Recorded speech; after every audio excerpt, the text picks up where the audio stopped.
TRS ఆవిర్భవించే సమయంలో ప్రతికూల పరిస్థితులు ఎన్నో ఉన్నప్పటికీ లక్ష్యశుద్ధితో విజయం సాధించాలని కేసీఆర్ టీఆర్ఎస్ పార్టీని స్థాపించారు. ఆనాడు తెలుగుదేశం, కాంగ్రెస్ రెండు బలమైన పార్టీలు, రెండు బలమైన సామాజిక వర్గాలు. వీరికి ధనబలంతో పాటు ప్రసార మాధ్యమాల తోడు కూడా ఉంది.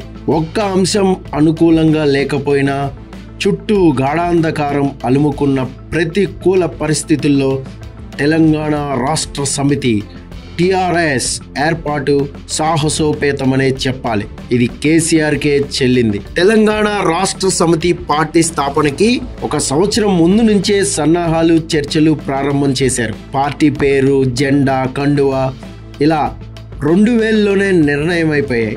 తెలుగుదేశం పార్టీ స్థాపించిన నాటికి పరిస్థితులు సమీక్ష కూడా జరిగింది.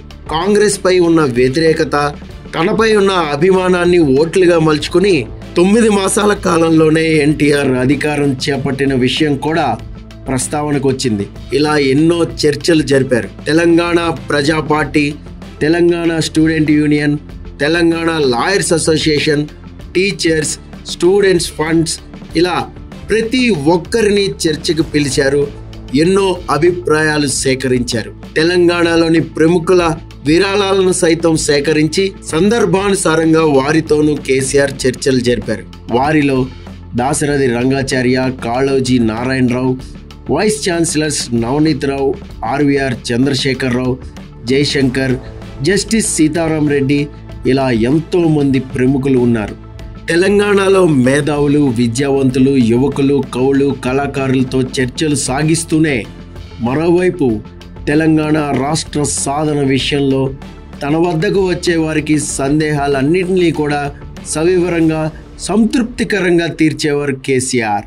వివిధ రాజకీయ పార్టీల నాయకులు, కార్యకర్తల తాకిడి రోజురోజుకి పెరుగుతూ రేయింబగళ్ళు చర్చోపచర్చలు జరిగాయి.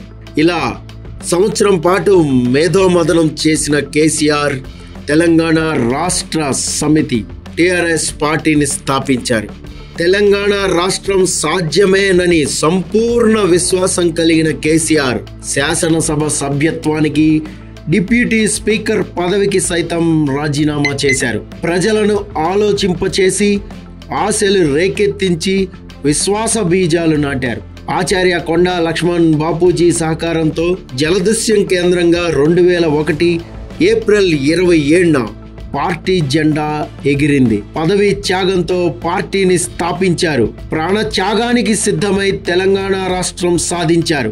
ఇలా కేసీఆర్ ప్రతి మెట్టు ఎక్కుతూ తెలంగాణని సాధించారు. ఇప్పుడు అదే రాజీనామా అస్త్రాన్ని మరోసారి ప్రయోగించబోతున్నారా? ప్రస్తుతం కాంగ్రెస్ పాలనకి వ్యతిరేకంగా ఉద్యమాన్ని నడపబోతున్నారా? బీఆర్ఎస్ వరంగల్ సభ దిగ్విజయంగా జరగబోతోంది.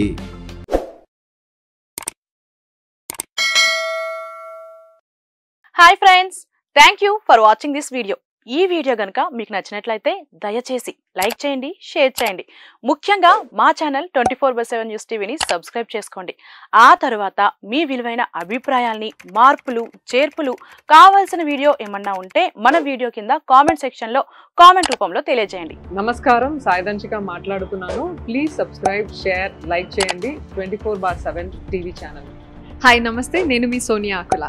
Please subscribe to 24/7 news TV. Hi అండి, అందరికీ నమస్తే. నేను Mankota Prasad. Please do subscribe 24/7 news TV. Political, entertainment and infotainment updates కోసం like, share, subscribe 24/7 news TV.